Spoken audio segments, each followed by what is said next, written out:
इसे ज़बरदस्ती सेक्रेटरी की पोस्ट पर मुंतकिल कर दिया गया। ना पूछा ना गूछा, बस एक पेपर थमाया, इस पर साइन लिए और कह दिया वेलकम टू न्यू पोस्ट। और वो मुजस्सिम हैरत बनी अपनी किस्मत और मातम कना भरी भरी नज़रों से इस रूम को देख रही थी जिसके अंदर बैठा शख्स आज से इसका बॉस था और जिसे आज से फ़कत इसके ही काम करने थे। और इसे खुद का वजूद काबिल रहम लगा।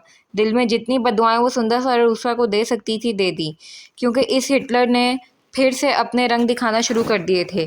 कोई कह सकता था कि अभी कुछ दिन कबल वो कितनी शाइस्तगी से इससे बोला है, जो आज लफ्ज़ों की जगह पत्थर बरसाए सब पर फिर रहा था। नया ऐड मिला था और इसकी तैयारियां ज़ोरों शोर से जारी थीं। साथ में स्पाई को ढूंढ निकालने की तगोदो भी चल रही थी, जिसकी सरगर्मियां काफ़ी ढीली चल रही थीं। वो ऑफिस में बैठा था, ऐड का स्लोगन तैयार था। वो फाइल में बिजी साथ साथ कॉफ़ी पिए जा रहा था। इसके ऐन सामने विश्मा बैठी थी। वो लैपटॉप पर अलमीर का दिया काम कर रही थी। दफतन कॉफ़ी पीते मसरूफ़ से अलमीर का इर्तकाज़ टूटा। वजह विश्मा के सेल की रिंग थी।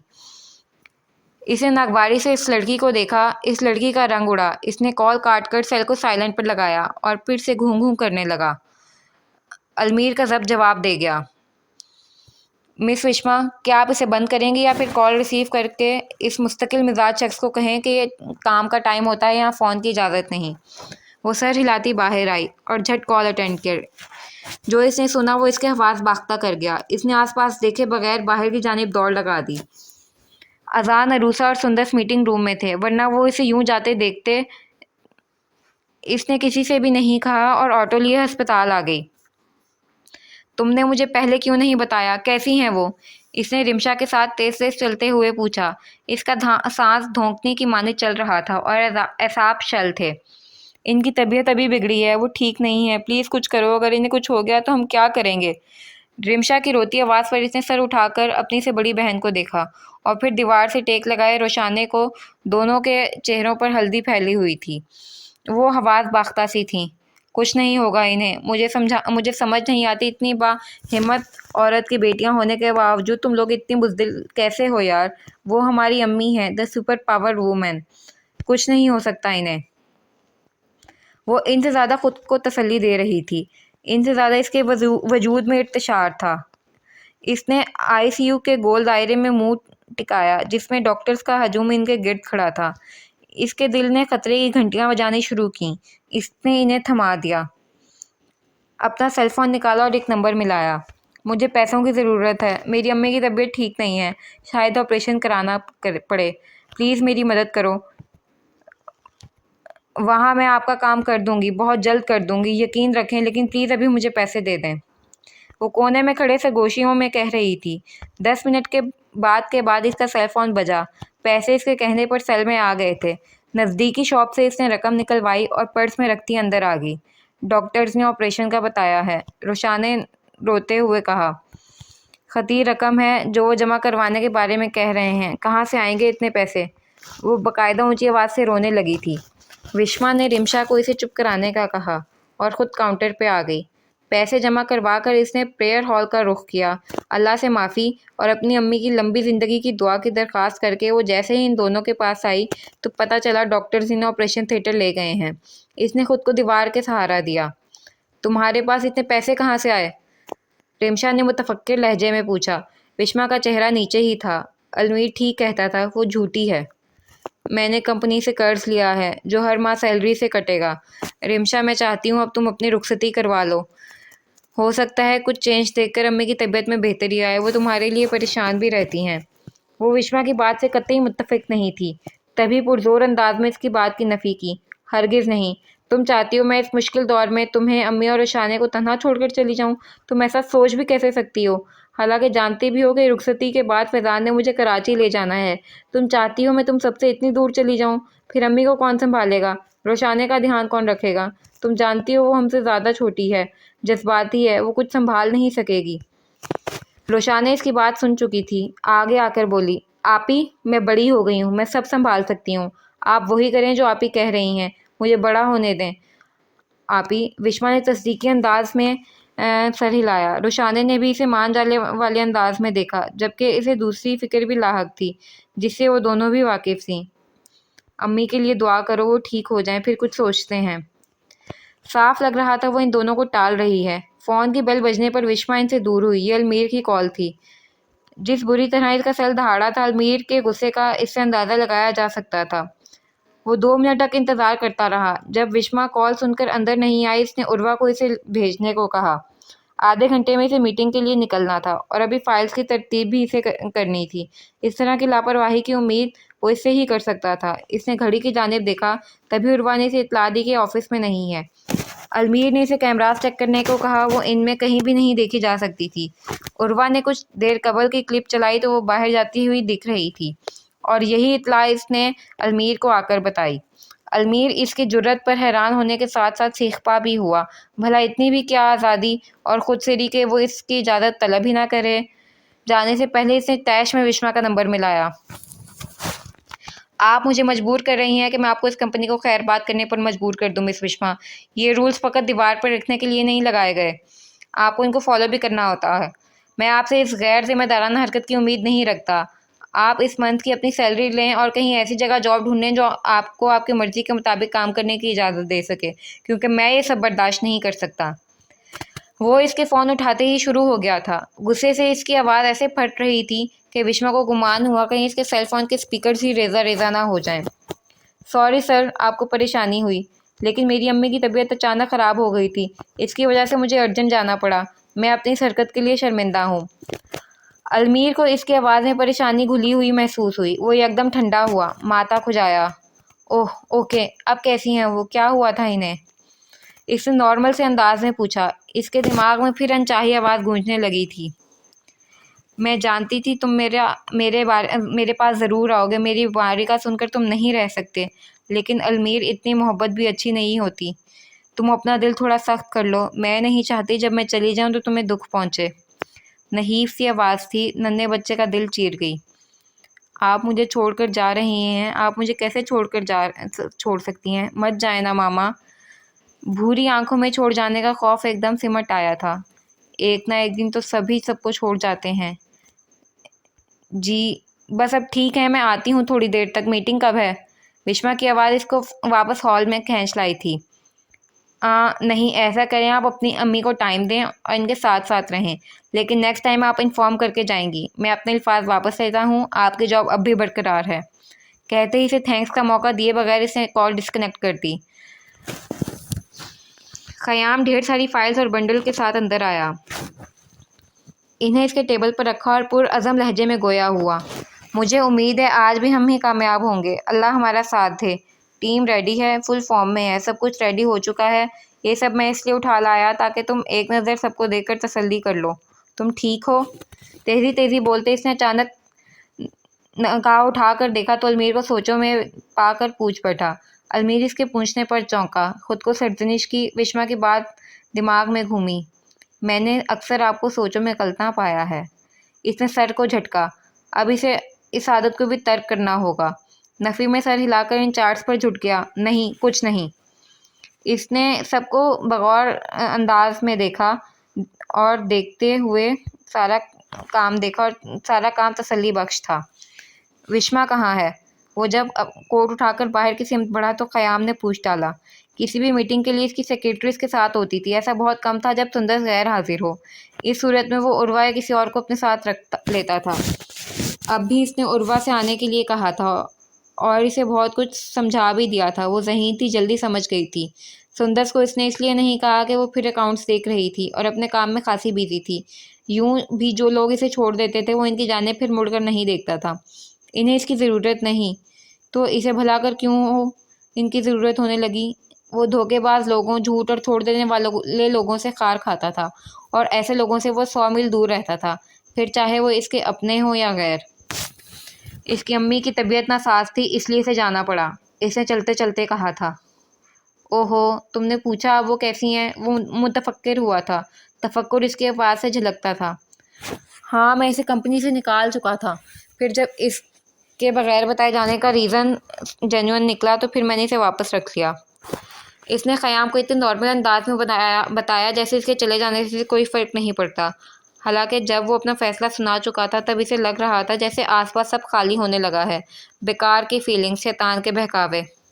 ख़याम हैरान तो नहीं हुआ, हाँ, इसे विश्वा की तरफ से परेशानी लाहक हुई थी। तभी इसकी फ़िक्र में बोला, क्या तुमने इसे निकाल दिया?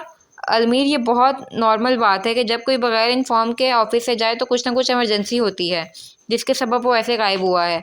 तुम्हें पहले थोड़ा गौर तो करना चाहिए, इन्वेस्टिगेशन करनी चाहिए, फिर अपना फैसला सुनाना चाहिए। यूँ तो हर कोई ये समझेगा कि हमारी कंपनी में ही या हमारे रवैये में ही कोई ना कोई फॉल्ट है जो आए रोज़ स्टाफ चेंज होता है, या फिर हम इसे संभाल नहीं सकते। तुम खुद देखो, नया आने वाला कितना टाइम लेता है, कितना जिद भी करता है। ये कोई कोई होता है जो काम जल्दी सीख जाता है। नहीं, तुम पूछो इन लोगों से जो काम सिखाने के चक्कर में अपना काम ढंग से नहीं कर पाते। इसलिए इसे मेरी रिक्वेस्ट समझ लो, दूसरों को हम पर हंसने का मौका मत दो और तहम्मुल से काम लो।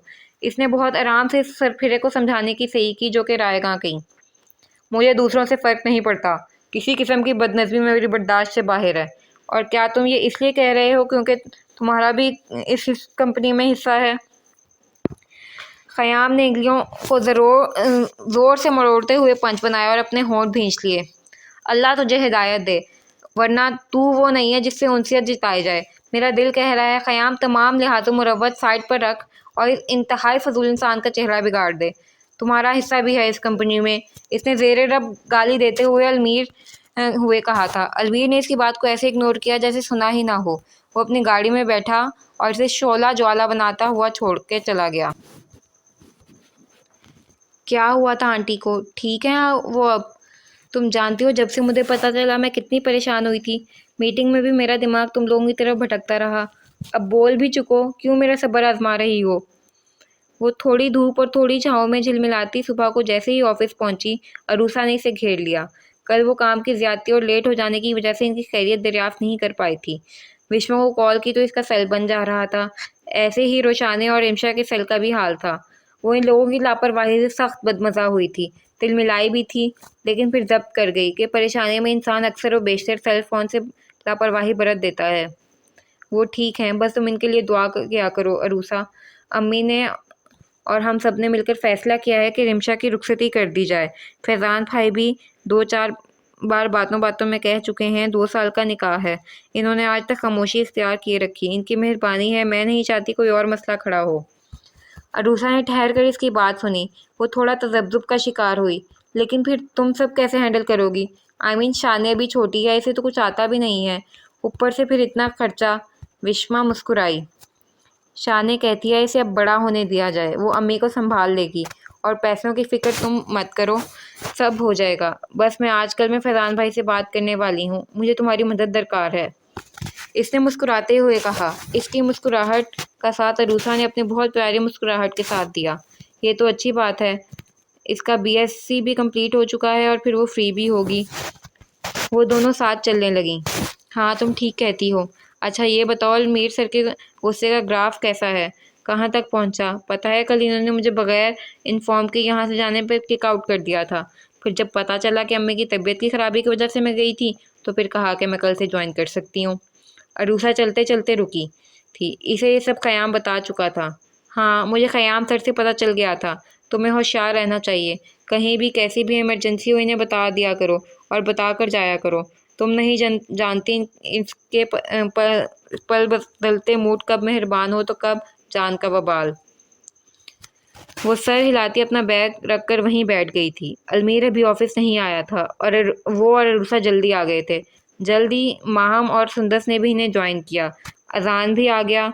इसकी अम्मी का हाल चाल पूछा, थोड़ी बहुत यहाँ वहाँ की बातें की, ऐड मिलने की खुशखबरी सुनाई और ये भी बताया आज वो सबसे दिलचस्प काम मॉडल चूज़ करने का करेंगे, जो कि एक लड़का होगा। फुटबॉल कंपनी का ऐड था, इसलिए इन्हें कोई अच्छा सा मॉडल चूज़ करना था। विश्वा ने भी अपनी दिलचस्पी दिखाई और अरूसा के लैपटॉप पर झुक गई, जहां आसपास और भी लोग खड़े थे। वो एक से बढ़कर एक मॉडल को देख रहे थे। कुछ को कोई रिजेक्ट कर रहा था तो कोई पसंद। इसी चक्कर में खासा वक्त बीत गया। विश्वा को एक लड़का अच्छा लगा। इसने झट अपनी पसंद का इजहार भी किया।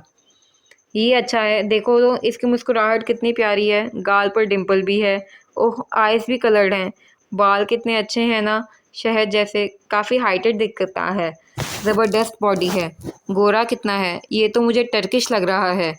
वो अपनी धुन में कहे जा रही थी और सब इसे ऐसे देख रहे थे जैसे वो खुदा न खास्ता ट्रंप की बात कर रही हो। ये तो बहुत प्यारा है, क्या हो गया है? तुम लोगों को सांप क्यों सूंघ गया? वैसे अरूसा यही इस ऐड के लिए परफेक्ट रहेगा। इसके सामने बाकी सब ज़ीरो हैं। वैसे क्या ये किसी ड्रामे में भी आता है? अगर हाँ तो मुझे बताओ, मैं ज़रूर इसे देखना पसंद करूँगी। मिस विश्मा, आप ऑफिस में तशरीफ़ लाएं।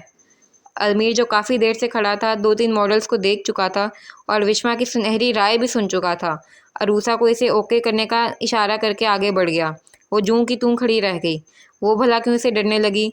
इसे तो वो प्यारा सा मॉडल देखना था, जो इतना प्यारा था कि हद नहीं।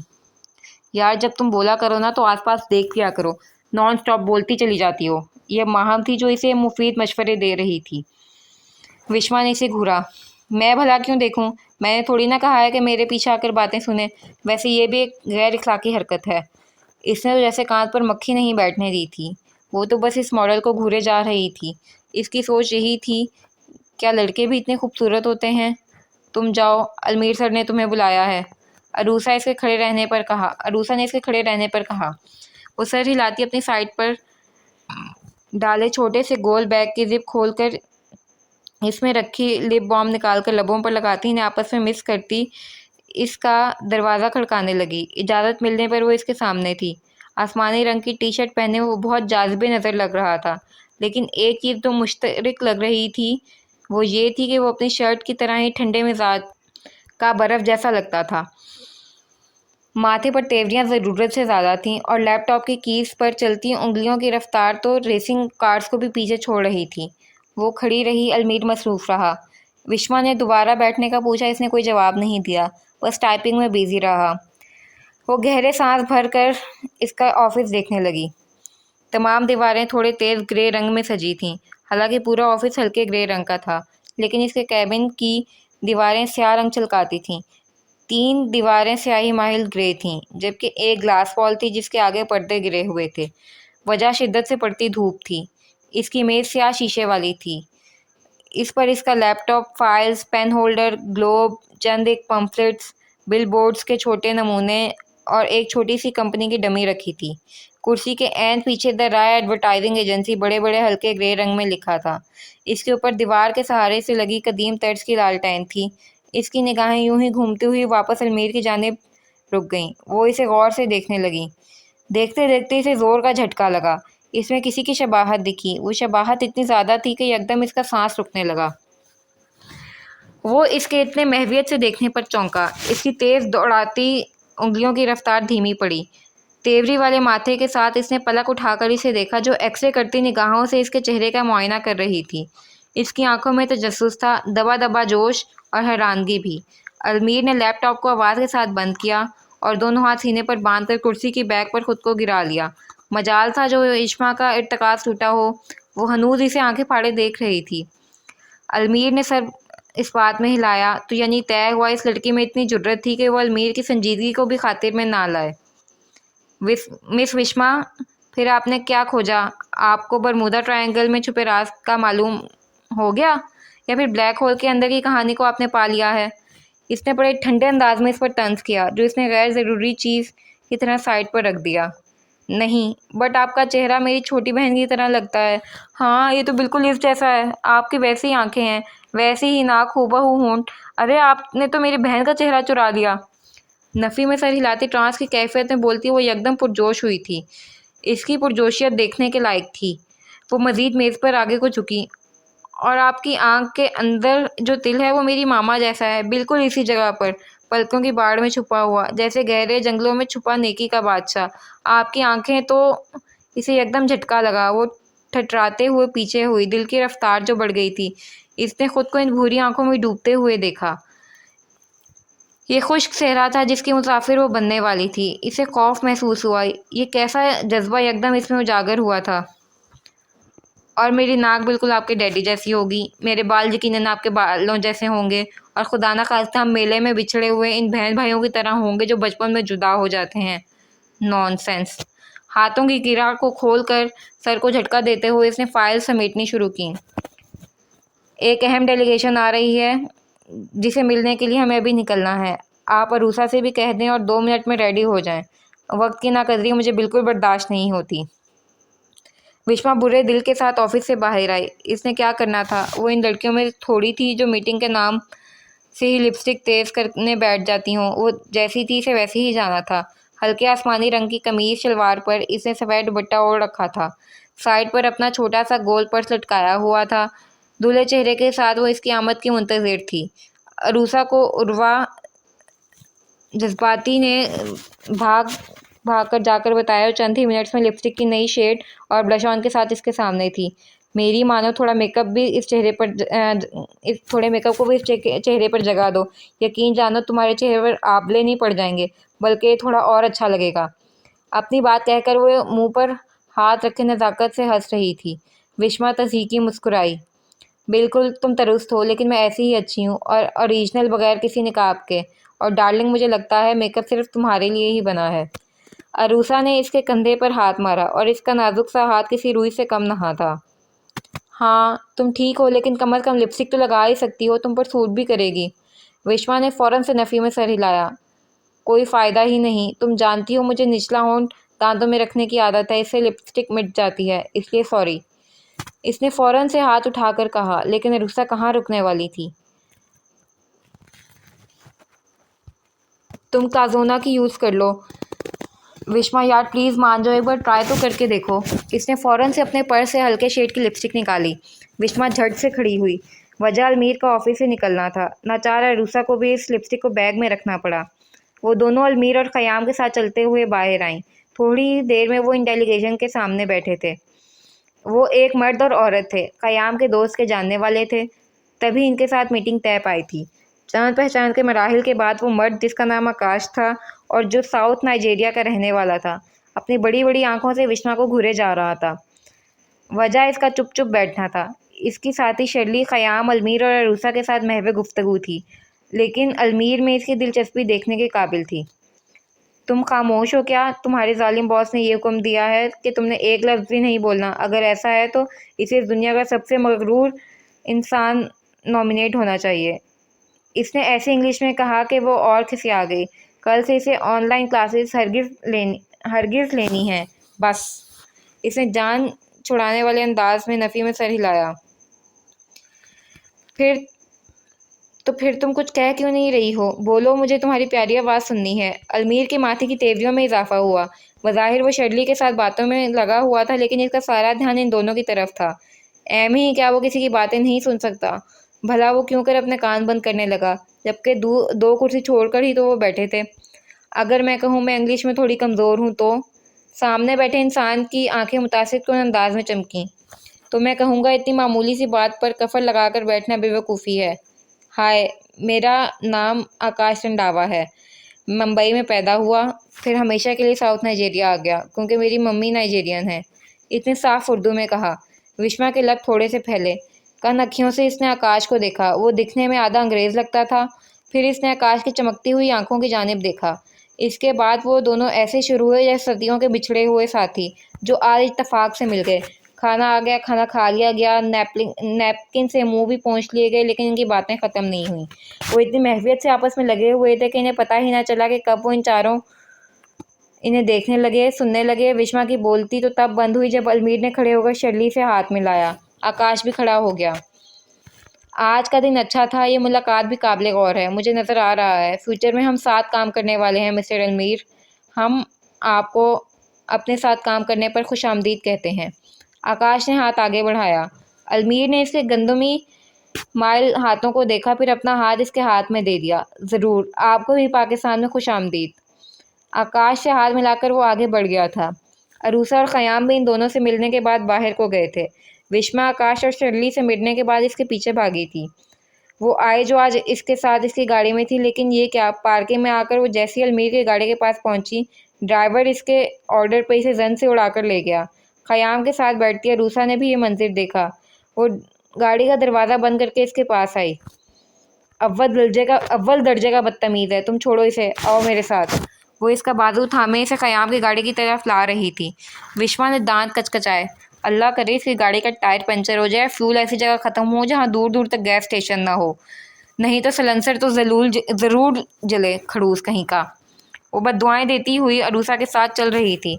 इसका दिल सख्त बुरा हुआ। भला ये भी कोई तरीका होता है? मुंह उठाकर चले गए और इसे छोड़ दिया।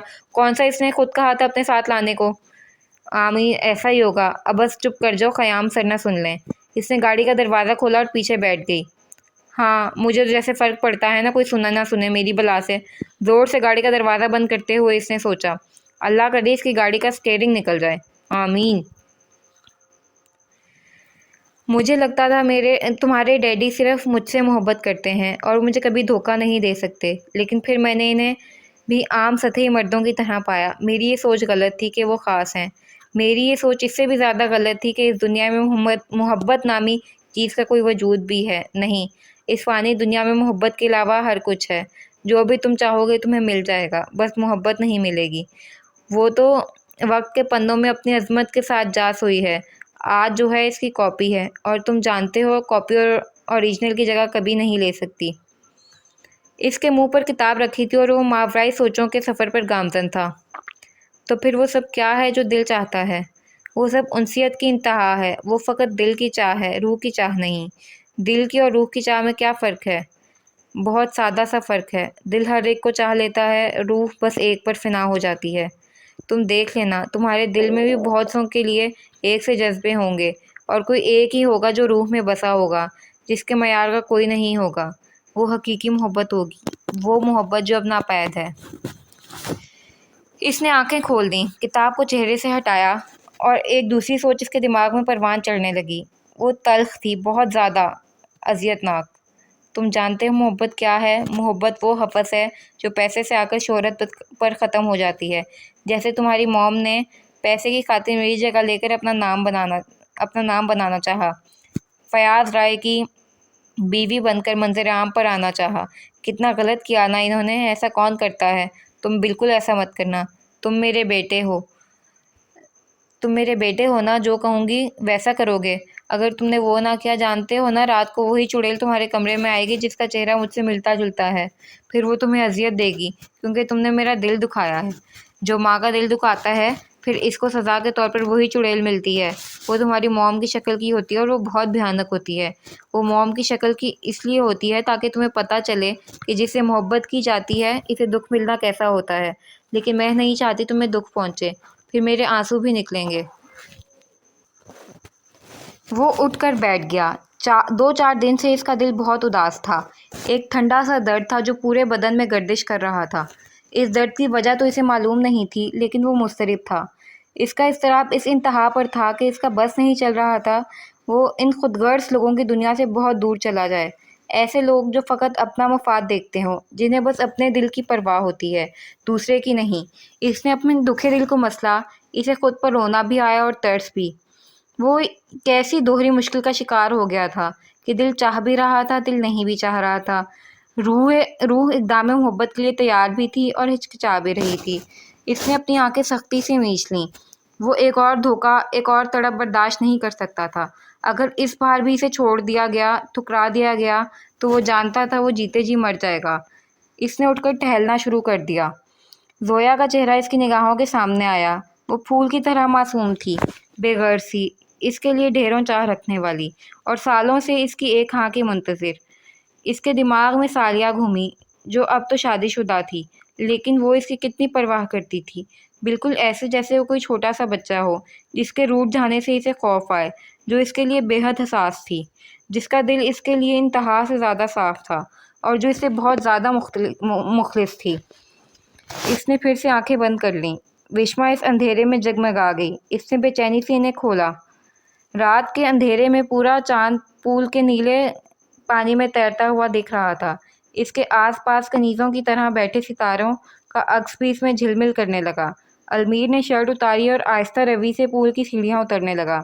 सितारों ने बड़ी फुर्सत से इसके लिए जगह बनाई और चांद झिलमिलाकर साइड पर हो गया।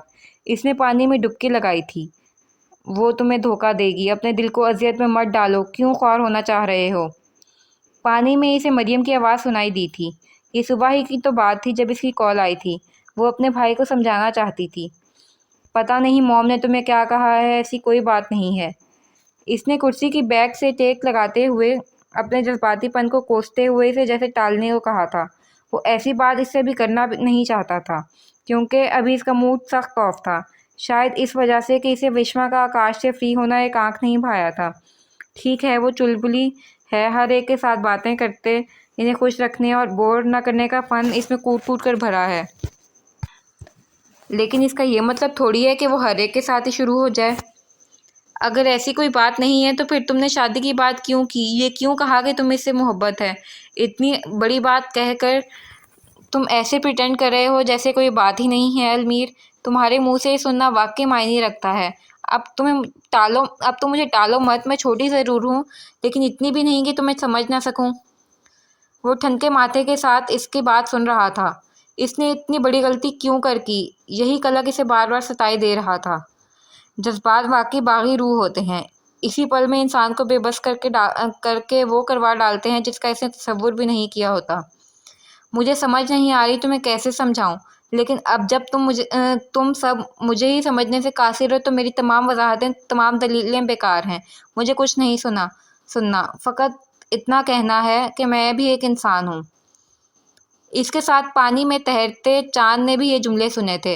अलमीर ने चेहरा बाहर निकाला। इसे तमाम दुनिया ये कहती हुई दुखी दिखी, हाँ बड़ी, तुम भी इंसान हो। कम ऑन, निकलो इस खोल से और खुल कर जियो। ये ज़िंदगी है कि ज़िंदगी का दूसरा नाम ही जीना है। लेकिन फिर इसे अपने अंदर की दुनिया कहती हुई दिखाई दी, नहीं अलमीर, तुम एक और दुख नहीं सह पाओगे।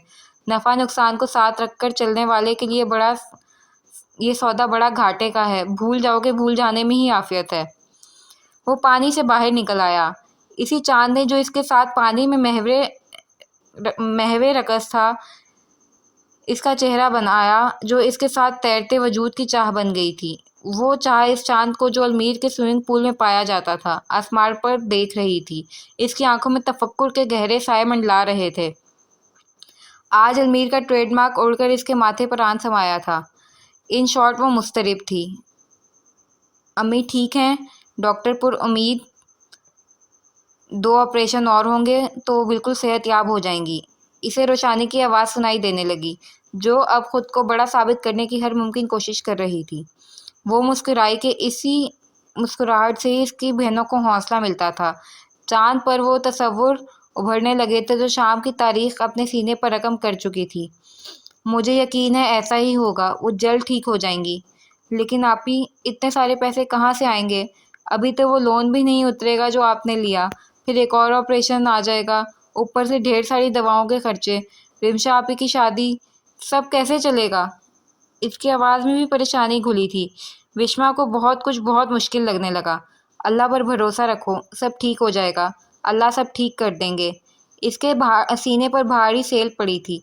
इसका ज़मीर इसे मलामत कर रहा था, लेकिन एक जान से बढ़कर इसे कुछ अजीज़ नहीं था, अपना ज़मीर भी नहीं। आप ठीक कहती हैं आपी, एक बात कहूँ? इसके लहजे में वाज़े हिचकिचाहट थी। विश्वा चौंक गई। इस बात में सर हिलाकर इजाज़त दी। हाँ, क्यों नहीं? क्या मैं जॉब कर लूँ? यूँ काफ़ी मसले हल हो जाएंगे। विश्वा ने मोहब्बत भरी निगाहों से इसे देखा। मैं ज़रूर इजाज़त देती अगर अम्मी की तबीयत ठीक होती।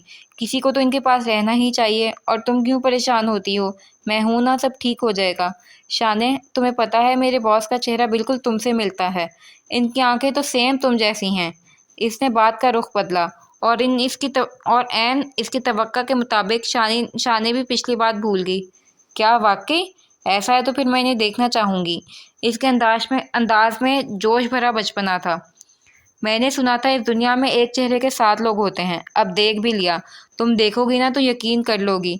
इनकी आंख के अंदर पलक के बीच में बिल्कुल अम्मी जैसा तिल है। और तुम जानती हो, इनका फेस कट भी मुझे अम्मी जैसा लगा।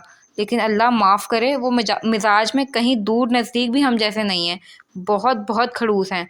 पता नहीं ऐसा क्या मामला है इनके साथ जो वो यूँ सख्त मिजाज हैं, या फिर ये इनकी नेचर है। तुम यहाँ खड़ी क्या कर रही हो? सुंदस ने इसके पीछे से आकर पूछा। वो चौंकी, फिर मुस्कुराकर नफ़ी में सर हिलाया। ऐसे ही, आज चाँद बिल्कुल पूरा है ना, तो इसे देख रही थी। तुम बताओ, तुम क्यों अब तक जागी हुई हो? इसने अपने कलाई से रबर बैंड उतारकर इसमें बालों को जकड़ा। सुंदस भी इसके साथ आ खड़ी हुई। मैं तो बस ऐसे ही जा गई हूँ, आज दिल नहीं कर रहा सोने को। विश्वा इसकी बात पर हंसी। सोने का भी दिल हुआ करता है? भला ये तो कुदरती फेल है, नींद आना तो मुतवक्के है। सुंदर ने इसकी बात से इत्तेफाक किया। हाँ, तुम ठीक कहती हो, लेकिन इस सूरत जब आप मुत्तमिन हो। जब इंसान दोराहों पर चल रहा हो तो ये नींद भी बेगानी हो जाती है, भूले से भी अपना दीदार नहीं कराती। इसने बहुत हैरत से सुंदर को देखा। इसका चेहरा फीका था और आंखें बेनूर सी। वो अलर्ट हुई। तुम्हें क्या हुआ है? क्यों ऐसी बातें कर रही हो? देखो, हम दोस्त हैं, कुछ भी आपस में शेयर कर सकते हैं। वो परेशान हुई थी। परेशानी से ही कहा, नहीं ऐसी कोई बात नहीं है, बस मेरा फ़लसफ़ा बोलने का दिल था। विस्मा का हलक तक कड़वा हुआ। अगर ये फ़लसफ़ा था तो बिल्कुल बेकार था। तुमने मुझे डरा ही दिया। मैंने कहा, यार ये कौन सी गैर मुतमईनी है जो मेरी प्यारी सी दोस्त के दिल में आन समाई। आइंदा प्लीज़ मेरे सामने मुश्किल अल्फाज मत बोलना। इन सबको नहीं समझती मैं। वो कहते ही अंदर को बढ़ गई। सुंदर ने मुड़कर इसे देखा। तुम्हें वाकई कुछ समझ नहीं आता। मायूसियों से भरी शाम की सुबह चमकदार थी। सब रूटीन वर्क के मुताबिक अपने अपने कामों में बिजी थे। अजान अपने लैपटॉप में बने फुटबॉल ऐड के स्लोगन को देख रहा था। इसे सेट कर रहा था। इसे थोड़े फासले पर उर्वा बिल बोर्ड्स के नमूने कंप्यूटर में बना रही थी। मुदस्सिर इसकी मदद कर रहा था। दूसरी जानिब सुंदर इस ऐड में होने वाले बिल का बजट बना रही थी और वो खर्चा देख रही थी जो इसमें होना था। ख़याम और अरूसा आज होने वाली शूटिंग के इंतज़ामात देखने निकले हुए थे। विस्मा अलमीर के साथ मिलकर ऐड की स्क्रिप्ट पढ़ने में मसरूफ़ थी, जो ज़ाहिर सी बात है अरूसा ने लिखी थी।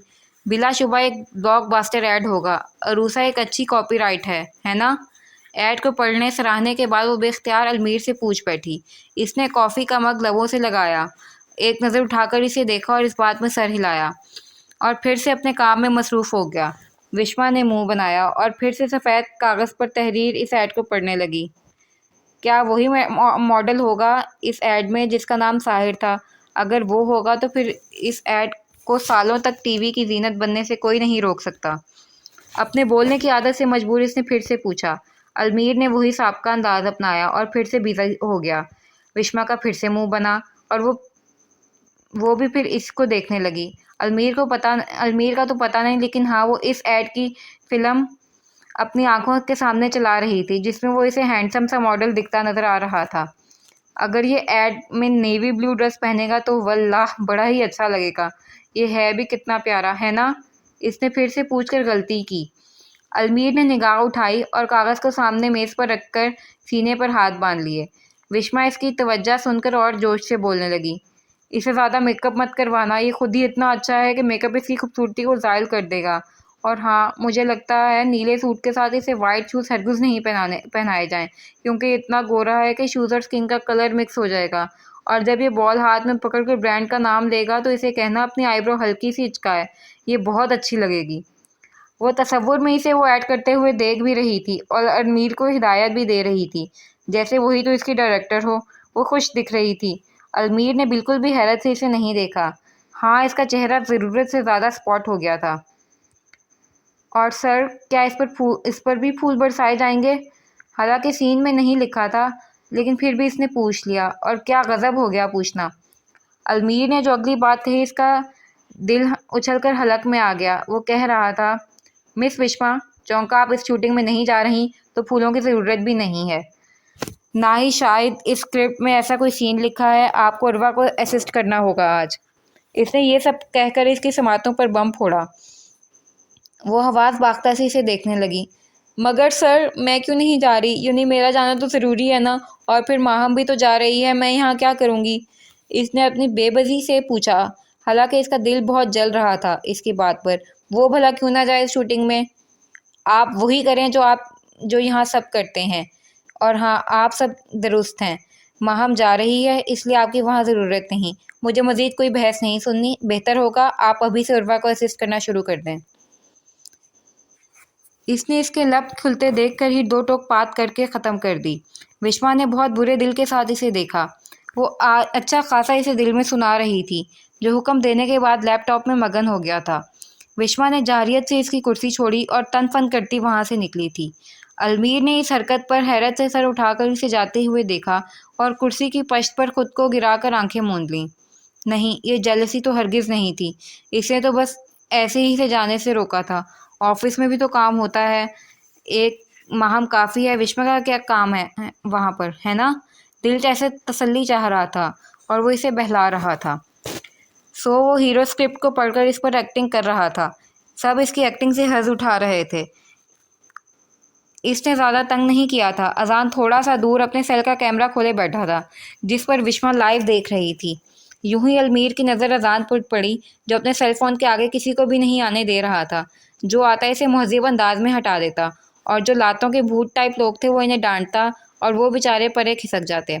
अलमीर ने इसकी इस हरकत पर गौर किया, फिर कुछ समझ कर इसने अपनी जगह छोड़ी। यूं ही बस गैर इरादी तौर पर सेलफोन में खुद को बिजी करता ऐन अजान के सामने आकर खड़ा हो गया। वो बेचारा अब क्या करता। अलमीर को भला खिसक जाने का कहने की इसमें जुर्रत नहीं थी, हरगिज़ नहीं। अरे ये कौन अब आकर खड़ा हो गया, हटाओ इसे। भाई हद है, खंबे की तरह जमकर ही रह गया है। वो एक कोने में बैठी ये सब देख रही थी। अचानक स्याह सूट वाले को देखकर कड़वे लहजे में बोली। इसका बस नहीं चल रहा था कि वो सुपरसोनिक ले और वहाँ उड़कर चली जाए, लेकिन अल्लाह पूछे इस जल्लाद को। आहिस्ता बोलो, अलमीर सर हैं, अगर इन तक आवाज़ पहुँच गई ना, फिर शामत है हम दोनों की। वो इसे तंबीही अंदाज में सरगोशी में कह रहा था। अलमीर सर ना हो गए, जान के बवाल हो गए। अच्छा तुम ऐसा करो, किसी दूसरी जगह पर चले जाओ जहाँ से मुझे दिखे। ये तजवीज़ अजान को भी भाई। वो दूसरी जानिब जाकर खड़ा हो गया। अलमीर ने चंद सानिये वहाँ बिताए और फिर टहलता हुआ वहाँ से ऐन अजान के सामने जाकर खड़ा हो गया। हालांकि इस हरकत पर वो खुद भी हैरान था। मतलब कि वो ये भी कर सकता है। वाओ, मैं बता रही हूँ अजान, इस बंदे ने अपनी बहुत इंसल्ट करवानी है मुझसे। जान जान कर हमें तंग कर रहा है। वो सारी हदें फलांग कर गुस्से में धाड़ी। अजान ने इसकी बात की नफ़ी की। नहीं, तुम यहाँ पर गलत हो। अलमीर सर बिल्कुल ऐसे नहीं हैं। इनकी आदत है सेलफोन यूज़ करते हुए इधर उधर टहलने की। इन पर बहुतान मत लगाओ। मेरे पास एक अच्छा आइडिया है, मैं तुम्हें सबकी वीडियो बनाकर भेज दूँगा। अभी तुम ऑफलाइन जाओ, क्योंकि इसके अलावा कोई जगह नहीं है जहाँ से तुम वाज़ेह शूटिंग देख सको। कहते साथ ही इसने स्काइप को बंद किया और वापस अपनी दूसरी जगह पर जाकर बैठ गया। अलमीर ने अपने होठों की मुस्कुराहट को कंट्रोल किया और फिर से टहलता हुआ अपनी जगह पर जाकर बैठ गया। बैठने के बाद इसने अजान की तरफ ज़रूर देखा था, जो इसे देखकर कंफ्यूज सा मुस्कुराया। आज आने दो इन्हें, आज तो मैं पूछ कर रहूँगी। वो गुस्से में आग बगोला सी इसके कैबिन में आई थी। समझते क्या है खुद को, हिटलर कहीं के। पहले मुझे जाने नहीं दिया, ऊपर से जानकर तंग भी किया करना। क्या मैं नहीं जानती इसकी मक्कारियाँ। मेज़ से फाइल्स समेटते हुए इसने इन्हें ज़ोर से सीधा करके टेबल की सतह पर मारा। एक कागज़ फाइल में से गिरा था। विश्वा ने फाइल्स को वापस रखा और इस कागज़ को उठाकर देखा, और फिर इसका दिल इतनी ज़ोर से धड़का कि इसे लगा वो भी फट जाएगा। इसने जल्दी से इस कागज़ में लिखी तहरीर को सेलफोन में कैद किया और वापस फाइल में रखकर तेज़ी से इसके कैबिन से बाहर आई। वो अपना मोबाइल खोलकर इस तस्वीर को व्हाट्सएप कर रही थी। ऐसा करते हुए इसका दिल तेज़ी से हरकत में आया। तुम यहाँ क्या कर रही हो? इससे पहले ग्रेट टेक्स्ट ब्लू में कन्वर्ट होते इस आवाज़ पर वो बुरी तरह डरी। मुड़कर देखा और बहुत ज़्यादा बुरा मुंह बनाकर उर्वा से मुखातिब हुई। जासूसी कर रही थी वो। अभी भी तुम लोगों ने डेबिट कार्ड के ऐड का स्लोगन बनाया है ना, इसे चुराकर मैं किसी और को सेंड कर रही थी। देखना चाहोगी तुम? इसने हद दर्जा बिगड़ते मूड के साथ कहा। बड़ी बड़ी आंखों के साथ उर्वा ने इन्हें चंदिया कर इसे देखा। अगर ऐसा है तो फिर तुम्हारी खैर नहीं। मुझे वैसे भी पहले दिन से ही तुम पर शक है। हनी, दुआ करो ऐड हाथ से ना निकले, वरना। इसने गर्दन पर चेहरे वाला हाथ का इशारा किया और दूसरी जानिब चल दी। विश्वा ने मुड़कर इसे देखा। वो ज़रूर इसे जासूस साबित करके रहेगी। इसने खुद के दिल में अज़म किया। व्हाट्सएप की टोन बजी। इसने मैसेज ओपन नहीं किया, बस नोटिफिकेशन से ही देख लिया। वो ये था, तुम्हारा काम आसान हो गया है, मुझे खुशी है। मैंने तुम्हें इससे आगे पढ़ने के लिए इसे फुल मैसेज ओपन करना था, जो इसने फ़िलहाल के लिए टाल दिया। तुम विश्वा को भी साथ ले आते। सबसे ज़्यादा एक्साइटेड तो वो थी इस शूटिंग के लिए। शाम को जब वो दोनों डायरेक्ट शूटिंग से घर पहुंचे तो ख़याम ने इसे कहा। वो दोनों इस वक्त फ्रेश बैठे थे। अलमीर ने ट्राउज़र शर्ट पहनी हुई थी, जबकि ख़याम जीन्स शर्ट में था। मैं वहाँ हजूम नहीं चाहता था, और माहम थी तो सही, फिर विश्वा का वहाँ क्या काम। ऑफिस में भी तो किसी को होना चाहिए। सभी शूटिंग के लिए उठकर आ जाएंगे तो बाकी काम कौन करेगा? ख़याम ने कंधे अचकाए। वो दोनों इस समय टीवी के आगे बैठे हुए थे जिस पर स्टार वॉर्स लगी हुई थी। हाँ, ठीक कहा, लेकिन सच में वो होती तो हर जगह खुशियाँ बिखेर देती। है वो कितनी अच्छी ना, इसके होने से सब अच्छा लगता है। तुम क्या कहते हो? अलमीर इसकी बात पर चौंका, फिर नफ़ी में सर हिलाया। यानी वो इसके बारे में कोई राय देना ही नहीं चाहता था। वो राय देकर अपना भांडा नहीं फोड़ना चाहता था। चुप रहा। ख़याम मज़ीद कह रहा था, अगर मेरी बहन तुम्हें इंटरेस्टेड ना होती तो मैं ज़रूर इसको तुम्हारे बारे में सोचता। ठीक है, वो खूबसूरत नहीं लेकिन वो प्यारी है। मुझे इसकी मासूमियत खासी अट्रैक्ट करती है। अलमीर ने इसकी बात पर सर को झटका। हालांकि ख़याम के इस ख्याल पर इसका दिल हल्का सा खुश हुआ। तो यानी वो दोनों वाकई साथ अच्छे लगेंगे। इसने गहरी सांस लेकर स्क्रीन पर तवज्जो देनी शुरू की। तुम्हें पता है वो खासे क्राइसिस से गुजर रही है। इसकी अम्मी बीमार हैं और वो फिर भी मुस्कुराती फिरती है। बहुत बाहिम्मत लड़की है। बहुत कम ऐसी होती हैं आज के दौर में। अलमीर ने इसकी जानिब देखा। वो इस दिन वाली बीमारी का समझा, इस बात में सर हिलाया। हाँ, तुम ठीक कहते हो, वो हिम्मत वाली है, लेकिन इससे ज़्यादा बेवकूफ़ और जज्बाती भी। इसके मुंह से बेख्तियार फिसला था। ख़याम हंसा। इस पर बेवकूफ़ी जचती भी बहुत है। वो हर एक के साथ फजूल में फ्री हो जाती है। इंसान को थोड़ा तो रिजर्व होना चाहिए। वो आज अपने नुक्ते बयान कर रहा था। विश्वा इन दोनों की गुफ्तगू का अहम रुकन बन गई थी और जाने अनजाने में अलमीर इस गुफ्तगू को तोल देना चाहता था। कम ऑन ब्रो, इसे खुशियाँ बांटना और समेटना आता है, तभी वो जहाँ जाती है अपना दोस्त बना लेती है। अलमीर ने नफ़ी में सर हिलाया। नहीं, इसे ऐसा नहीं करना चाहिए। इसे खुद को हर एक को मुयस्सर नहीं होने देना चाहिए। इसे अपने लाव वालीपन पर थोड़ा कंट्रोल करना चाहिए। लड़कियां संजीदा ही अच्छी लगती हैं। ख़याम ने बड़ी गहरी नज़रों से इसे देखा। अलमीर टीवी पर निगाह होने की वजह से इसकी महवियत नोट नहीं कर पाया था। बोले चला गया, जब देखो हंसती रहती है। ठीक है, इसकी हंसी अच्छी है, लेकिन ये थोड़ी कि संजीदगी को मुंह पर जगह ही ना दो। ऑफिस में अजान के साथ खड़ी बातें करती रहती है, हंसती रहती है, और इस दिन आकाश के साथ लग गई थी। तुमने देखा था वो बेचारा कितना तंग सा लग रहा था। उफ, मैं तो सोचता हूँ वो बोल कैसे लेती है इतना। इसके पास इतनी बातें आती कहाँ से हैं? कहते कहते इसने ख़याम की जानिब देखा जो आंखें फाड़े इसे देख रहा था। अलमीर ने शाने इचका दिए। क्या हुआ? वो खुद भी सोच रहा था इसने ऐसा क्या कह दिया जो ख़याम इसे इस तरह ख़तरनाक नज़रों से देख रहा है। तुमने उसकी तारीफ़ की। तुमने एक लड़की की तारीफ़ की। तुमने कहा कि इसकी मुस्कुराहट अच्छी है, और फिर तुम इसका खड़े होना, इसका बातें करना नोट करते हो। तुम एक लड़की पर तबसरा कर रहे हो, और ऐसा करते हुए तुम्हारे चेहरे से जेलसी टपक रही है। वो जितना हैरान हो सकता था होकर कह रहा था। अलमीर को एकदम धक्का लगा। इसलिए तो वो कुछ बोल नहीं रहा था। फ़ौरन खुद पर कंट्रोल करके इसने बात बनाई। हाँ, अगर इसकी मुस्कुराहट को अच्छा ना कहता तो तुमने ही मेरे पीछे पड़ जाना था। और वैसे भी वो मेरी सेक्रेटरी है, इसके हर मूव पर मेरी नज़र होती है। तुम जानते हो मैं कितना प्रोफेशनल बंदा हूँ। किसी किस्म की कोताही और बदनज़मी मुझे कतई बर्दाश्त नहीं होती। ख़याम का सारा जोश इस बात से बैठा। वो तो कुछ और ही समझने लगा था, लेकिन अलमीर के वाज़े और काबिल गौर पॉइंट पर इसने सर को झटका देकर टीवी की जानिब नज़रें कर लीं। तुम्हारा दिमाग बहुत ही फजूल चलता है, इस पर कंट्रोल करो। बड़े बदमज़ा अंदाज में धड़कते दिल के साथ इसने मसनूई से डांटा और सेल फ़ोन में लग गया। इसकी उंगलियां टाइप कर रही थीं।